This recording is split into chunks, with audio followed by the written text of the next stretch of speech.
Om Namo Bhagavate Vasudevaya. Om Namo Bhagavate Vasudevaya. Narayanam Namaskritya Naram Chaiva Narottamam Devim Saraswatim Vyasam Tato Jayamudirayet. Nashtaprayeshu Bhadreshu Nityam Bhagavata Sevaya. Bhagavati Uttam Shloke Bhaktir Bhavati Nashtaki. So continuing with our discussion on Srimad Bhagavad Gita, chapter 16, the divine and demonic natures, text number 9 onwards. So Krishna is further describing the demonic qualities. Etam drishtim avashtabhya nashtatman alpabudhya prabhavanti ugra karmanah kshay jagato ahitaha.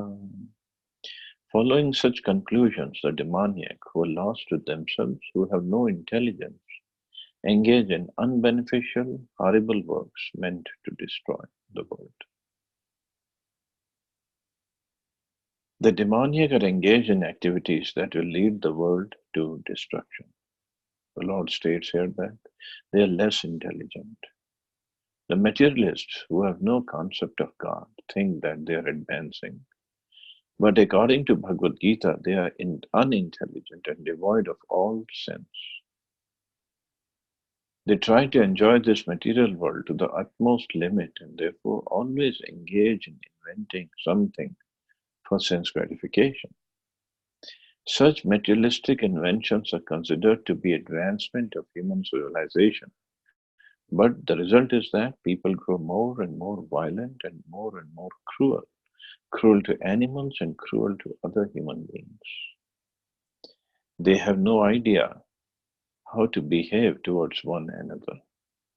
So this is really demoniac. Uh, in fact, those materialists and Prabhupada saying they have no idea about God and our relationship with God. So whatever scientific advancements we make is not basically taking us closer to God. It's basically for our own sense gratification, different kind.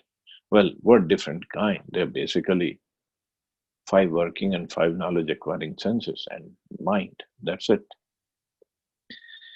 So what we are trying to do is we are bored of one kind of sense pleasure and we are trying to give it some other kind. But the senses have limited way of getting pleased. It's just in our mind we think we have given something new is invented so we can enjoy the world in a better way. It's just like if I give some water for somebody to drink, whether the water is in glass cup, paper cup, plastic cup, cup made of silver, cup made of gold, it's the same water. It's not gonna make any difference, a whole lot of difference. Okay, somebody in silver cup might be thinking he's drinking something very nice, but it just looks like a silver cup. It's just a silver cup.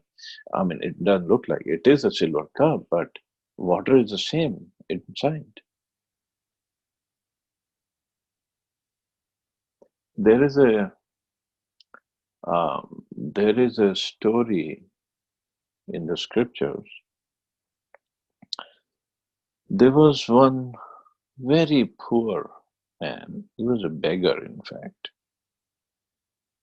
and he had a wife. Wife was very chaste wife. She was a beggar as well. But somehow they would beg in front of a prostitute's house. And somehow this man developed the idea that he wanted to enjoy with that prostitute. But he didn't have any money. So the wife, being a chaste wife, she understood her husband's desire. So she took up a job in that prostitute's house of cleaning and cooking and whatever. So after working for a month or so, the prostitute said, okay, now I have to pay you. The wife said, I don't want money, only just fulfill my husband's desire to enjoy with you. Prostitute she was appalled. She was really shocked. What is this lady talking about? And what kind of man is he? And what kind of lady she is? She's such a chaste lady. She's serving her husband, serving me just to please her husband. So the prostitute said, okay, send your man in. So the man came in and he was nervous, but at the same time he was happy inside that today his desires will be fulfilled.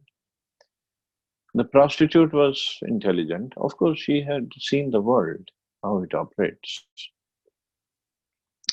She said, my dear sir, why don't you first sit down and have something to eat because you look like a very thin person and you haven't eaten anything nourishing for some time. So why don't you eat first and then we'll talk about your desires. The man agreed. He said, well, this is good. I'm getting to eat and then I'll fulfill my desires. So the prostitute brought some food in paper plate and same food in steel plate, same food in silver plate, same food in golden plate. And she said, take whichever is more tasty. And the man was looking at all the plates. Of course, and it will be natural that anybody would go for the golden plate food. But the prostitute told her, all the food is the same. The plates are different, that's all. So whatever desires you're trying to fulfill with me, your wife can fulfill the same desires and she can fulfill it in a better way. So why you're wasting your time, your energy, and look at your wife. You got such a chaste wife. Why you're doing all this? And then the man realized his mistake. So same thing with us, same thing with all the scientific discoveries. Of course, the idea behind these discoveries is that it will make our life comfortable or easier. But do they? I mean, it doesn't look like.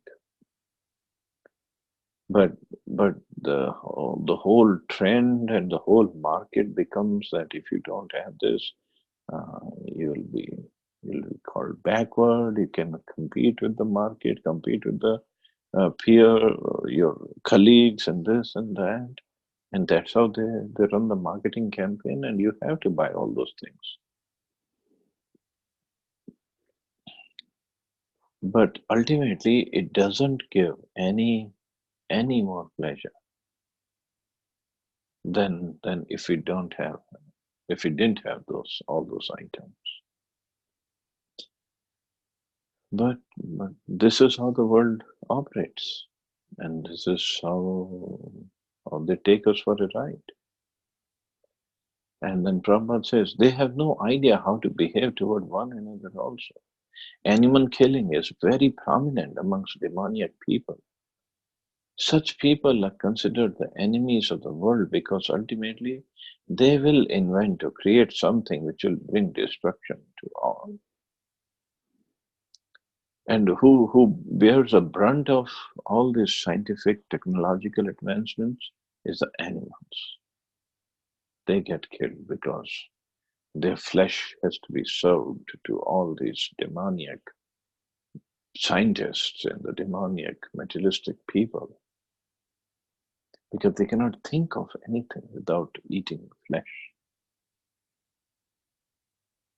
And eating flesh goes with the drinking part also, drinking liquor, because they go hand in hand.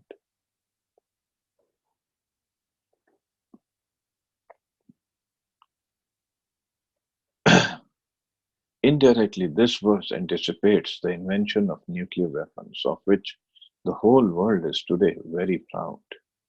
At any moment, war may take place, and these atomic weapons may create havoc. Such things are created solely for the destruction of the world, and this is indicated here.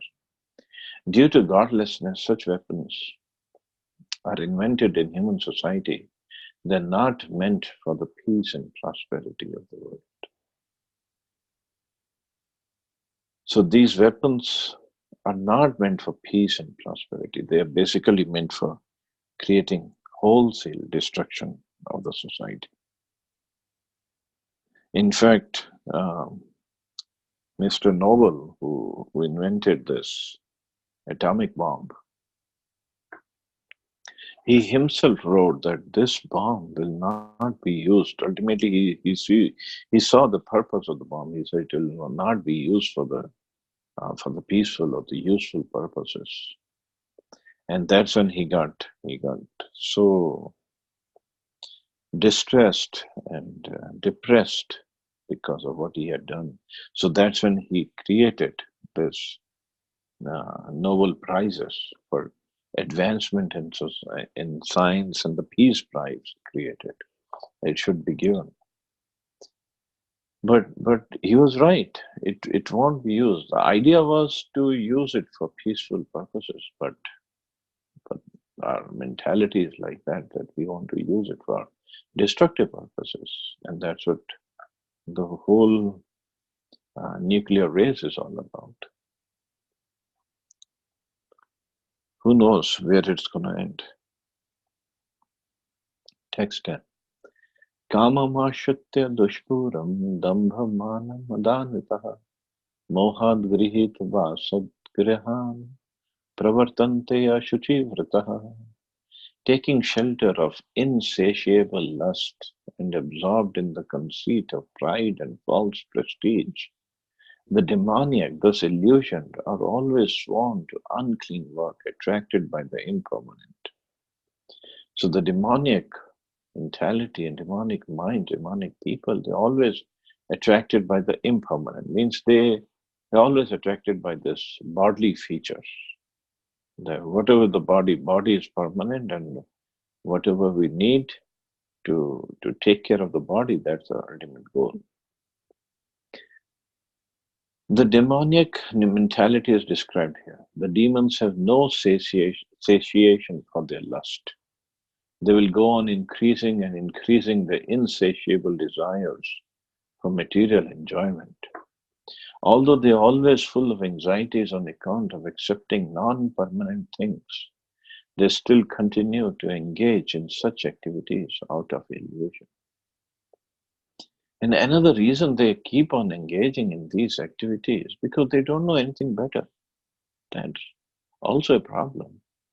Nobody is there to teach them anything better. They have no knowledge and cannot tell that they are heading the wrong way. Accepting non-permanent things such demonic people create their own God, create their own hymns and chant accordingly. So they create their own God. It doesn't mean they create the Supreme Lord, but whoever they want to worship, whether they want to worship Hitler or they want to worship Einstein or whoever, and they create their own prayers also. The result is that they become more and more attracted to two things: sex enjoyment and accumulation of material wealth. So basically, then it boils down to these two only. That's it. Even the biggest demon, the biggest terrorist of the universe, Hiranyakashipu, his name was Hiranyakashipu, means he liked soft bed and gold. That's it. And soft bed is obviously for what purposes? The word Ashuchi Vrataha, unclean vows, is very significant at this connection. Such demonic people are only attracted by wine, women, gambling, and meat eating. Those are their Ashuchi, unclean habits. Induced by pride and false prestige, they create some principles of religion which are not approved by the Vedic injunctions. Although such demonic people are most abominable in the world by artificial means, the world creates a false honor for them. And the way it's projected in the material world, what they do, it looks so glamorous and so shining and so enjoyable, and we see the movies, we see the advertisements, and they do all this nonsense. And according to Bhagavad Gita, unclean habits, ashuchi work, but it looks so glamorous, so nice that everybody gets attracted to it. It's not difficult to get attracted to it. It's very easy. Why? Because the mind, unless and until it is trained properly and it is kept in the practice properly, it will tend to go down. It will tend to go to the baser activities or baser sense gratification. That's the purpose, that's the job of the mind, that's the quality of the mind.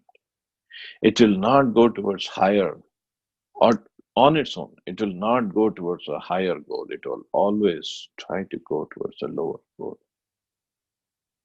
Because the material world is like that.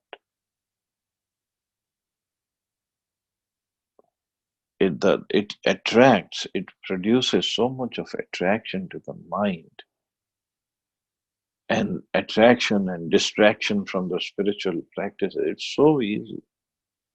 It's very easy. But all these so-called sense pleasurable activities are basically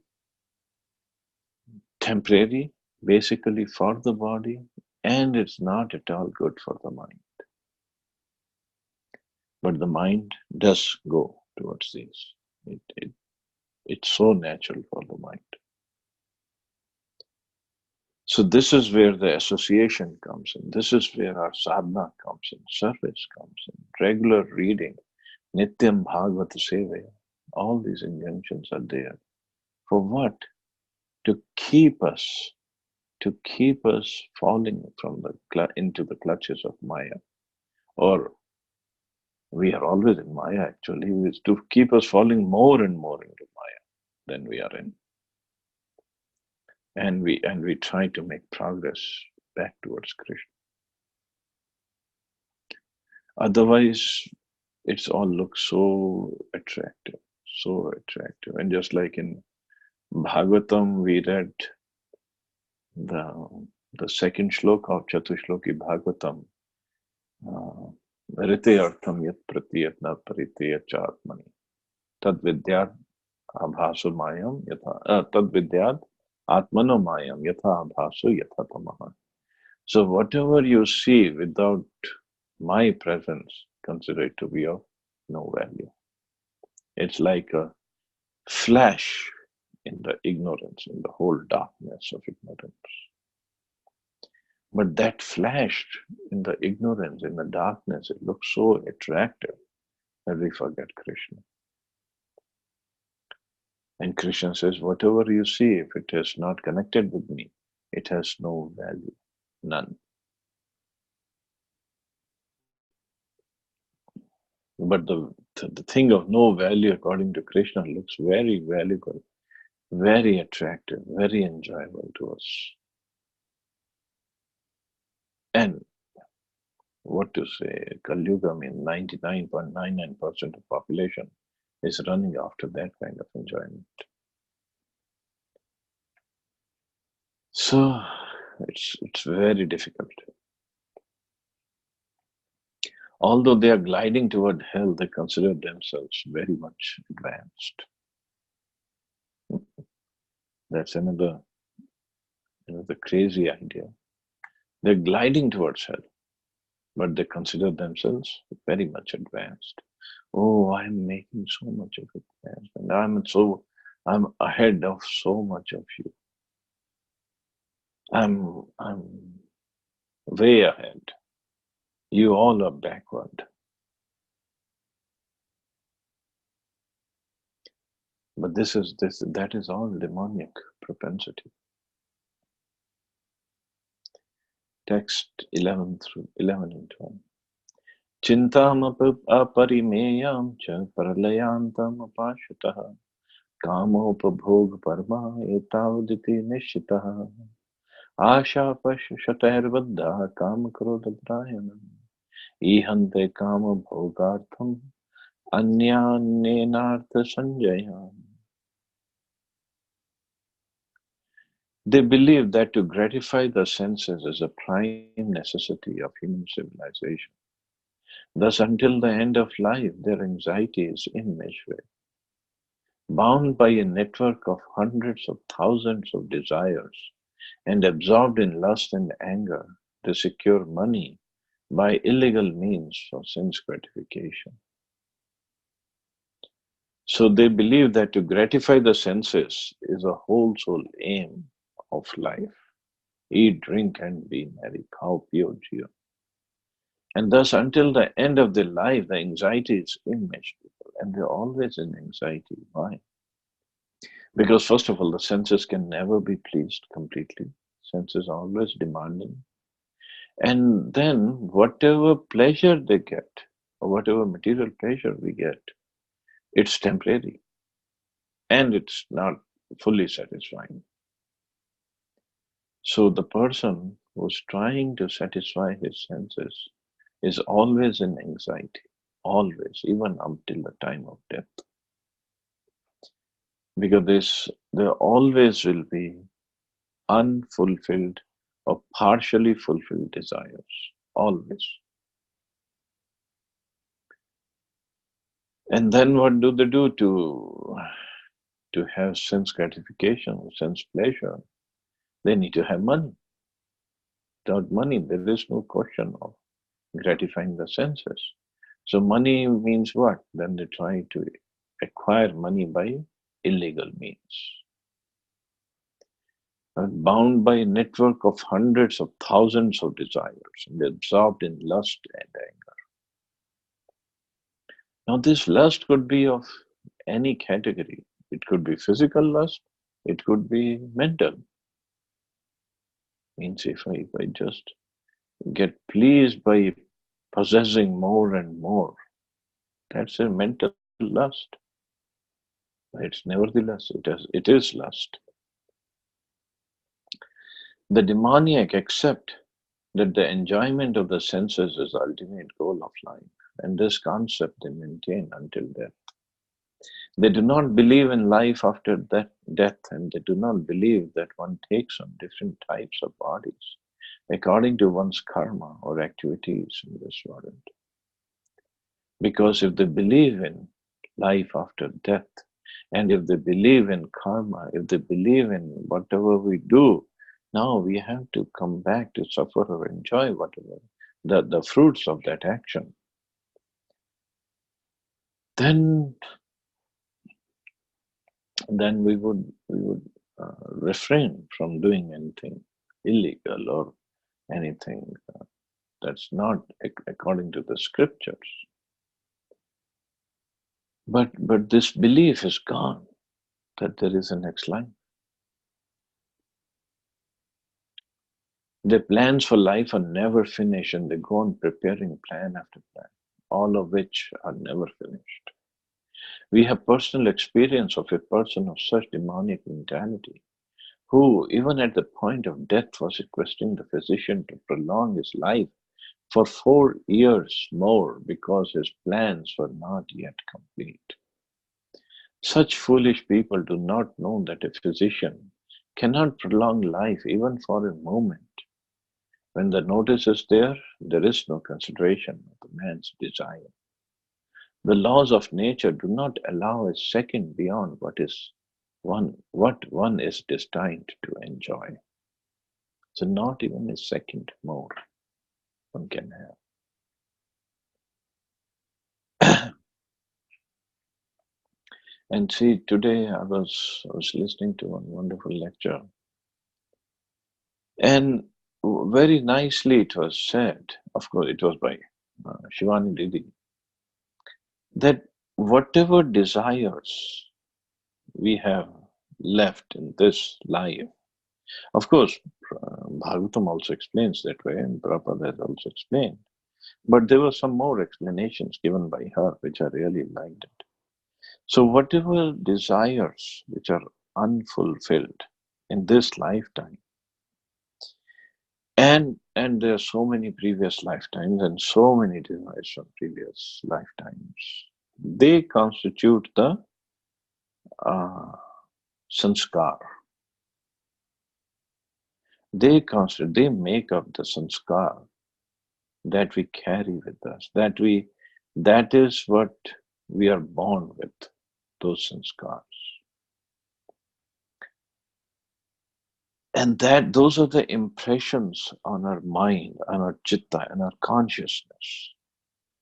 And that is what, when we are born, then the Panditji makes a horoscope and he says, okay, this person will have this kind of nature. But this nature is of the body, not of the soul. Soul is always pure. Soul is always divya. So the consciousness which has become material by our association with the material modes, then it develops a certain kind of sanskar because of our previous associations, previous works, and previous unfulfilled desires. And along with just the desires, not only the desires, suppose we have a feeling of hatred towards somebody, a feeling of envy towards somebody, anger towards somebody. And there's so many other feelings. We keep them inside and they become a part of our nature now. And when we leave the body, before releasing those those feelings, then they carry on as part of our sanskar, impressions on our consciousness. So that is why we say some kids, "Oh, he's a very angry kid. Where did he get the sanskar from in this lifetime? He doesn't even have good enough experience to get angry at somebody or to be angry with somebody. He's carrying on these sanskars from the previous lifetime. So he's angry and he's envious. Or some kids are always happy because they're carrying the sanskar of happiness. Some kids are, but not only kids, kids we are saying because they haven't developed anything this lifetime yet. Like some kids are afraid of water. Some kids would just see water and jump right in without even bothering to put on any protective gear. So some kids are afraid of water. Why? Because those sanskars were created in some lifetime, which we did not release, which we did not let go of. So unfulfilled desires are there. Partially and completely unfulfilled desires are there with everybody. We all have material desires. But if we don't get rid of them, if we don't release, if we don't, um, of course, becoming Krishna consciousness means we get rid of all this anyway. Why? Because then we are always thanking Krishna for whatever he has given. But if we are not, then we are carrying those sanskars with us. And and now the next life we have the sanskars of unfulfilled desires from previous lifetime and so many the previous lifetime, and then this person um, will always be running around to fulfill those desires, whether the desire for sex with opposite partner, or whether desire to accumulate money, whether their desire of taking revenge or some other thing. Although the soul is completely away or above all these desires, But we are in the material world and our consciousness is completely material. So the soul starts thinking, I'm this body, I'm this body. And to fulfill the desires of this body is my prime goal, is the ultimate goal of my life.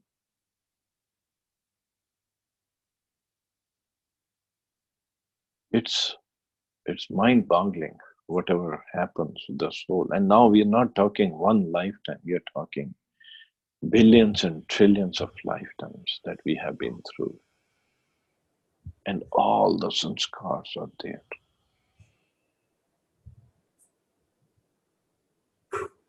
So, so a spiritual master or spiritually advanced person, he can see that this soul is suffering.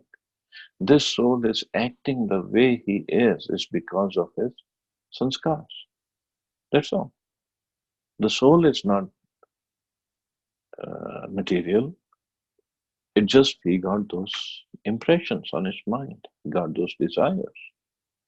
So he deals with that soul very compassionately, not trying to change the sanskar artificially, but trying to engage that person, especially the devotee's part, like Prabhupada did. He tried to engage that person in Krishna service. So slowly, slowly, this person should develop the sanskar of Krishna consciousness, or of bhakti, or of service. So if this sanskar, if this impression is stronger, deeper, then those other sanskars, although they are there in the consciousness, but they will not bother this person. Because this person has developed now a huge and heavy sanskar of bhakti, of serving. Service to Krishna, service to spiritual masters, service to devotees, service to the society, service to family members. The mood is to serve. So those are the sanskars, impressions we have to create, we have to develop. We all have a previous sanskar that we cannot get rid of, but we can create new ones. And another thing is to let go of any negative feelings, revenge, envy, anger, or whatever we can think of. Let them go. Because we don't know when we are going to leave the body and we are going to be taking on another body. And we don't want to continue with those kind of thoughts in our mind when we take on a new body. Why take on a new body? We can continue. We can get rid of those thoughts in this lifetime as well. That is why, of course, that's why, but Prabhupada insisted on begging forgiveness from Vaishnavas. Vancha kalpatarve. Every morning we say that, at least in the temple program, morning program, we say that. But our problem is we don't say it from the heart. We don't feel it when we are saying it. We are just saying it because authorities want us to say it. But still, even if you're just saying it for the sake of saying it, it will still create some impression in our mind. So the idea is to beg for forgiveness from everybody. So that begging is good for the person who is begging.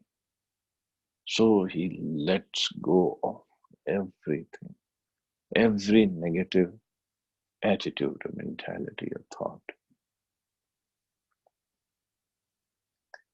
So if I get rid of negativity, I will live better. I'll live peacefully.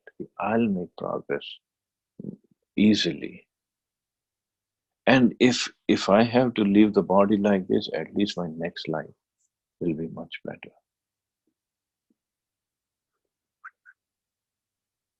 And what about the demoniac? And that's what Prabhupada is writing. When the notice is there is no consideration of the man's desire. The laws of nature do not allow a second beyond what is what one is destined to enjoy. The demoniac person who has no faith in God or the super soul within himself performs all kinds of sinful activities simply for sense gratification. He does not know that there is a witness sitting within the heart. The super soul is observing the activities of the individual soul. As it is stated in the Upanishads, there are two birds sitting on one tree. One is acting and enjoying or suffering the fruits of the branches, and the other one is just witnessing. But one who is demoniac, who has no knowledge of Vedic scriptures, nor has he any faith, therefore he feels free to do anything for sense enjoyment, regardless of the consequences.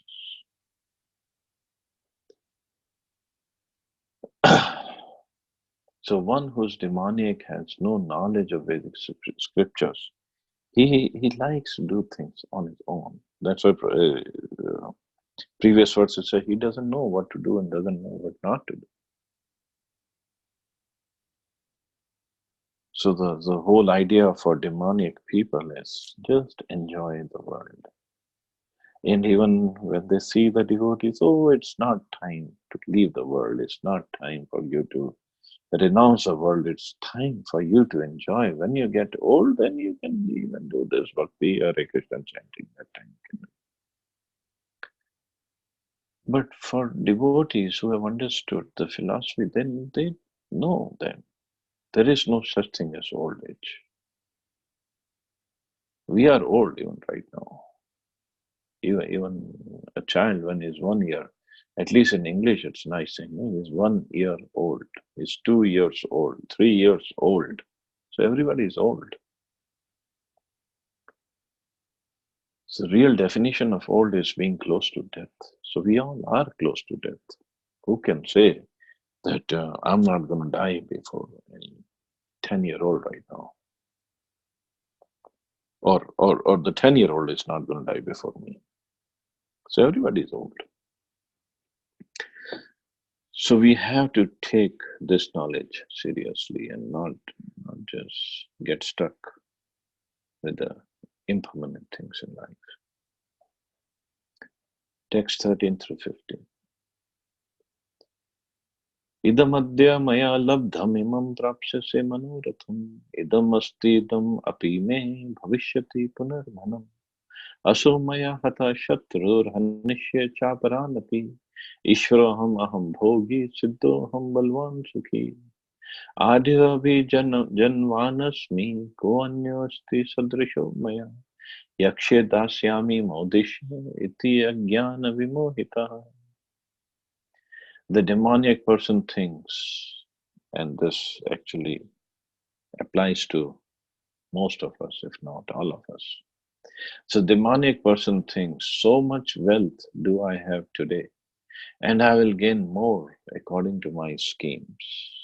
Always running after money, money, money. So much is mine now, and it will increase in future. More and more. I'll invest here.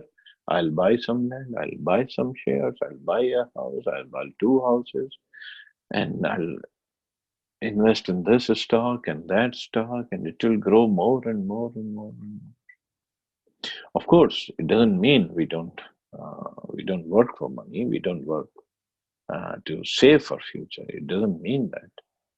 But the devotee, on the other hand, is reliable on Krishna, is dependent upon Krishna. Of course, he has to work hard. There's no exception for that. And one has to try to save money according to one's intelligence.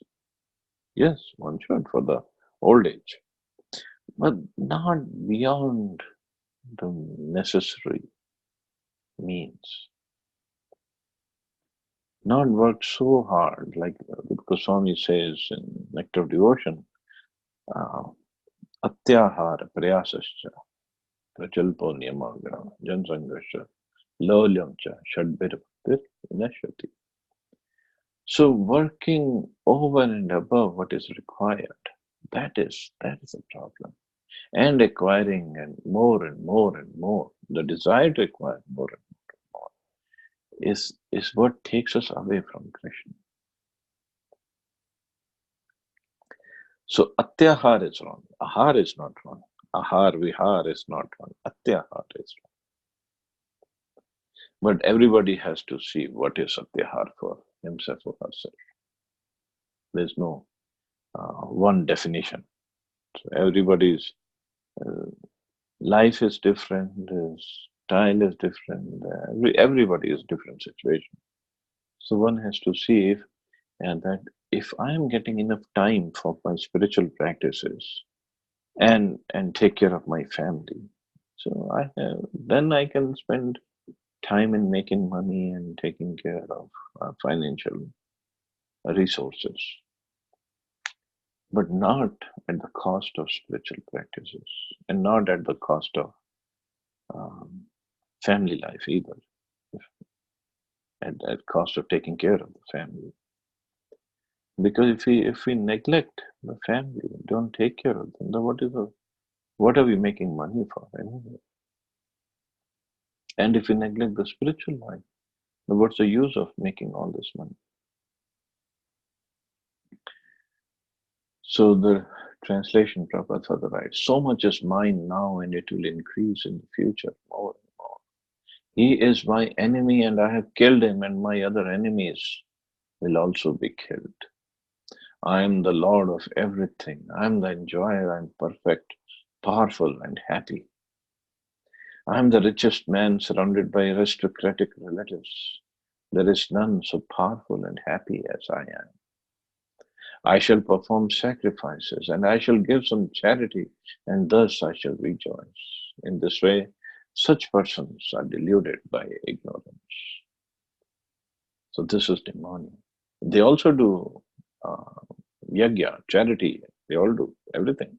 But the idea is to get more and more name and fame and to take care of that. And they say, oh, he's my enemy and I've killed him and I'll kill all my other enemies. That is really demonic. And this was why Krishna is saying that, because this is what Duryodhan showed. Yudhishthira Maharaj is known as Ajashatru. He didn't have an enemy. His enemy was never born. Of course, people think he was their enemy. Duryodhan thought Yudhishthira was his enemy, but Yudhishthira never thought Duryodhan was his enemy. So this is the divine and demonic nature. And demons thought what? Think what? I'm the Lord of everything. I'm the enjoyer. I'm perfect, powerful, and happy. And I'll enjoy more and more and more. They don't understand ultimately. Krishna is the Supreme Lord. And Krishna comes in the form of time, Kaloham. And I take away everything, Krishna says in Gita only. In the form of time, I take away everything. But the demons cannot understand this because they don't see through the eyes of scriptures. Hiranyakashipu also thought that way. Nobody can kill him because he had all the benedictions from Brahmaji. And he was enjoying his life and he was terrorizing the whole universe. He had taken over the whole universe and there's nothing more to do, actually. So when his son Prahlad challenged him, that's when he got angry. How come my own son is going to be the cause of cause of stoppage of my sense gratification program? Cannot be. I'm going to kill him. He's my enemy. So in the process, Hiranyakashipu himself got killed. But this is completely demonic, and this is what we have to see. How much is it? How much of it is in us, and how we have to get rid of it. That's the whole idea. Not that we try to see, oh, who is more demonic. We don't. We should not be doing that. We should be introspecting ourselves.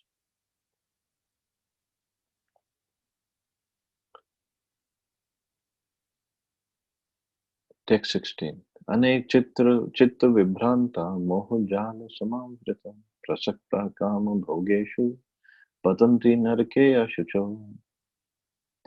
Thus perplexed by various anxieties and bound by a network of illusion, they become so strongly attached to sense enjoyment and fall down into hell.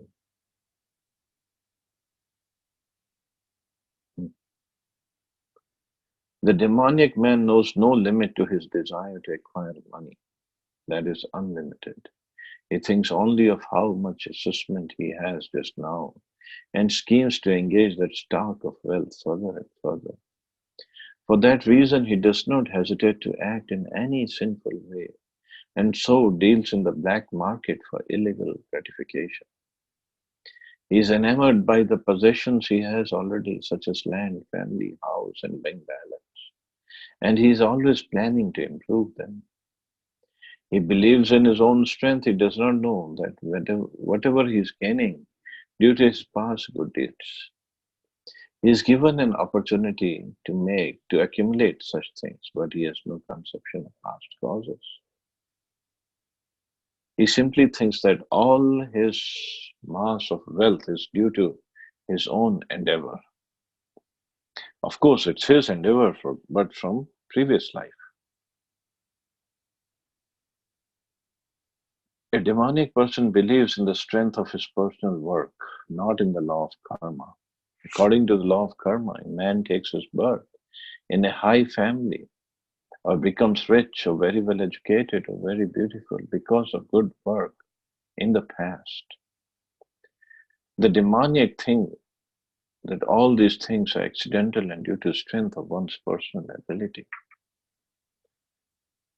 So according to law of karma, a man gets birth in a high family, rich family, aristocratic family, or very well educated, or he's beautiful because of his previous activity, previous pious activities. But the previous pious activities, the results are still given by Krishna, even though we have performed the activity. So for that, to understand that part, one has to understand that I am below Krishna, I am under the jurisdiction of Krishna, or Krishna's personal assistants as demigods. But but when somebody is demon, he does not like to think that way. He likes to think, I am the controller. Siddhaham Balvan Sukhi. I am the one. No demigods, no nothing. So that's where he makes mistakes. They do not sense any arrangement behind all the varieties of people, beauty, and education. Anyone who comes into competition with such a demonic man is his enemy. There are many demoniac people, and each is enemy to the others. This enmity becomes more and more deep between persons, then between families, then between societies, and at last between nations. Therefore, there is constant strife, war, and enmity all over the world. So this is what two demons and their bubbles are attacking each other, basically. Each demonic person thinks that he can live at the sacrifice of all others. Generally, a demonic person thinks of himself as a supreme God. And a demonic preacher tells his followers, why are you seeking God elsewhere? You're all yourselves God. Whatever you like, you can do. Don't believe in God. Throw away God. God is dead. These are the demonic preachings. And divine preaching is, let's all take shelter of God. Although demonic person sees others equally rich and influential, or even more so, he thinks that no one is richer than he and that no one is more influential than he is. As far as promotion to the higher planetary systems is concerned, he does not believe in performing yagyas or sacrifices. Demons think that they will manufacture their own process of yagya and prepare some machine by which they will be able to reach any higher planet. The best example of such a demonic man was Ravan. He offered a program to the people by which he would prepare a staircase so that anyone could reach the heavenly planets without performing sacrifices, such as are prescribed in the Vedas. Similarly, in the present age, such demonic men are striving to reach the higher planetary systems by mechanical arrangements. These are examples of bewilderment. Result is that without their knowledge, they're gliding toward hell. And here the Sanskrit word moho jal is very significant. Jal means net. Like a fish is caught in a net, they have no way to come out. So this is demonic. They don't want to follow the Vedic knowledge, they want to follow their own process. Prabhupada gives example of Ravan. He wanted to construct a staircase all the way to the heaven. So one doesn't need to do any sacrifice or yajna to become purified, to go to heaven, to be eligible to enter heaven. Ravan said, I'll create the staircase, so nobody has to perform any sacrifice. They'll just come, pay the toll, take the staircase to heaven. That's it. So easy. But this is demonic mentality. So we have to be very, very much aware of all this. So I'll stop here. See anybody has any questions or comments? Thank you very much, Prabhuji, for the wonderful Thank you. explanation. I have so many doubts now. Uh-oh. But I think I will take time to find out some questions, because when you talk about samskar, Mm-hmm. so like from this samskar subject, as you said, it's like our subtle impression from our past actions. Yeah. Not only from the past actions, so it is like some samskara can be good or bad, both, right? Yeah. Yeah. So my question is, like, the action what we do unconsciously also creates any samskar? Such as what? Such as like unconsciously, in the sense like you even don't realize whatever you're doing. Suppose you have really hit a person, Mm-hmm. and you didn't realize that the person you hurt a person. Suppose you said something and you even did not realize the fact that the person have um, hurt by your words, and you didn't even realize so that is called unconscious or conscious actions. But we have sanskar of hurting. Yeah, for you the thing which is good, for the other person that may not be good. So if the other person is But the question, we did have sanskar of maybe saying things without realizing the other person yes, can be hurt. So yeah, that yeah. is our sanskar.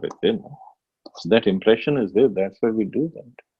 So again, it is like considering as creating a bad samskara for that person who has done that mistake, right? Even though that person did not realize.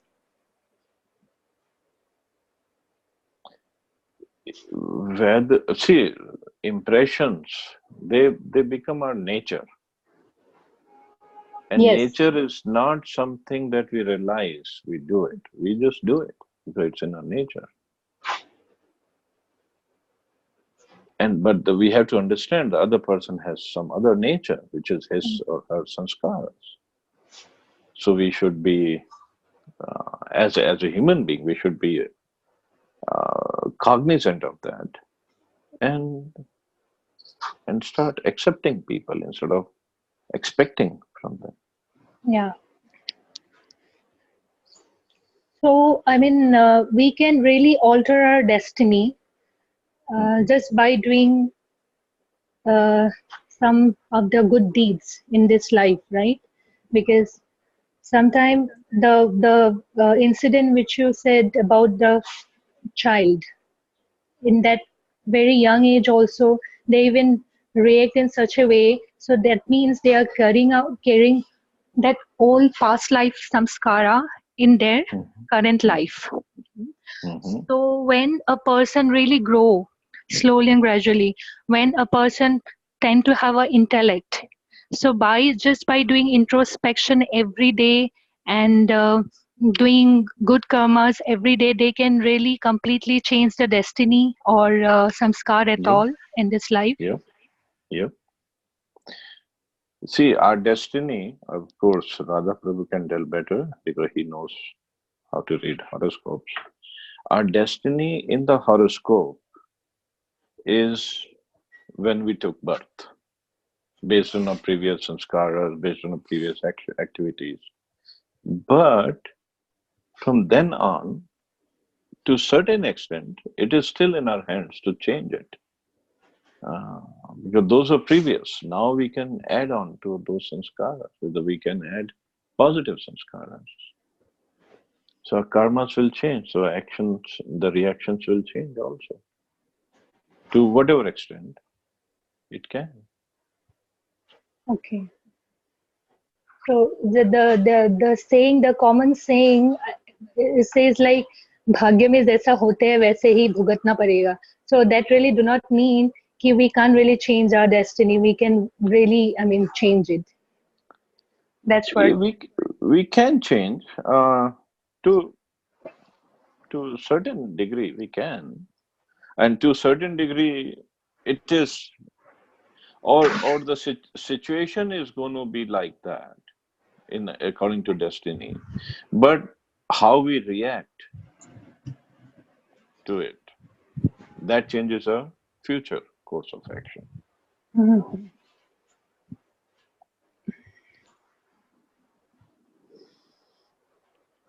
But the idea Yeah. is like Krishna is telling all this is divine and this is demoniac, means he wants us to develop divine qualities. He wants us to introspect, these are my demonic qualities in me, and these are bad for me, and he wants us to develop the divine qualities. So means uh, change of destiny is there. Yeah. So the best practice to really change our samskara is to just like as you said, we if we start doing introspection every day for a few minutes or for an hour, doing finding out our faults, I mean whatever. So doing that after getting know that okay, this is my bad habit and this is my good habit. So I mean, can you tell me some steps like how to really work on it, except doing 16 rounds of Hare Krishna Maha Mantra? Well, that is true. We should be introspecting, but that introspection again, it will be based on my consciousness. How about getting a nice devotee friend and him or her helping us where we are lacking and where what we are doing good? That is why the association is very important, because then that person will be seeing obviously according to his or her consciousness, but from a different angle than what we can look at. Okay, that is one good, I Yeah. mean, yeah, example we can take it. Because I find simply I have to chant 16 rounds every day just to maintain the target. Just first in the beginning, remembering the Lord, I start chant. So Mhm. after finishing my chanting, I start doing my work. So already to finish 16 rounds, it takes 2 or 2.5 hours. So Mhm. I will need to find out again a different time for the introspection. Otherwise, sometimes I feel like, okay, I'm chanting and chanting, but the realization, all this introspection, until and unless if I will not sit in silence and if I'll not do the introspections about my own habits and nature, then just by doing chanting, is it really helping me? Sometimes I question to myself, I mean, about all this. So that's why I thought of asking you if you have any great, really other, I mean, ideas or steps how to follow, I mean, on a daily basis. Hence, I have asked you. Best thing is to introspect before going to bed. Even if you take 5 minutes of Mhm. making a balance sheet of the whole day, what I did, what I thought, what I didn't think properly, or what I didn't do correctly, what I didn't speak correctly or correctly, that we can make a balance sheet of that. Okay. But at the same time, uh, we have to be Krishna conscious, not anartha or fault conscious. Mm-hmm. So after that, Right. one should at least read something spiritual before going to bed. So Mm-hmm. at night you should not be thinking of all this. Because we think of altering our destiny only when we are stricken by misfortune, only afterwards. I Yeah, mean that yeah. yeah, that way I sometimes find it that I'm too late. I mean होते हैं ना कि खुशी में याद आते ही नहीं है, दुख में ही No, ज्यादा भगवान की याद आते हैं. that's why he gives us miseries, Yeah. especially to devotees. He really puts them in miserable situation. So the devotee thinks of him, takes shelter of it. That's the Yes. whole idea. Yeah, yeah. But it's always good to know the depth philosophy about our own mind, intellect, all about samskar, vasana. So, Said, thank you so Mhm. much. You always explain so Thank you, Mata. beautifully. I Really try. appreciate. I try. Thank you. Thank you, Guruji. Anybody else has any questions or comments?